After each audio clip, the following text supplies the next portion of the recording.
2009 Subaru Forester 2.5, and you hear that knock, knock, knock, knock, knock, knock, knock, knock. I'm going to show you how you can tell which cylinder it is. Luckily for me, the coil is right there, but we have the spark plug wires that go to each side.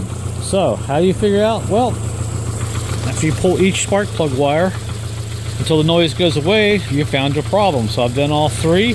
It turns out it's this one back here, which is let's see, 1, 2, 3, number 3 I believe, on this side. Well, it's the back cylinder. And when I pull this wire, listen to the sound of this. Hear that? It goes away. Now let me plug that wire back on that spark plug. Interesting, huh? Let's do it one more time. I unplugged it.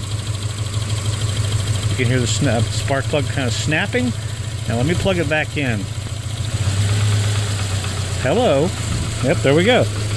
And to prove that I'm right, let's pull one of these up here. It'll continue to knock, but it'll miss.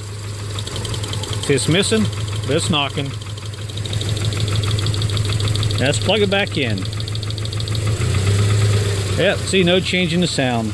So there you go. If you have coils, it's a little harder to do, but the whole idea is to somehow disconnect the spark from that spark plug, and you will find out which rod is knocking in your vehicle. So there you go, guys. Have a wonderful day.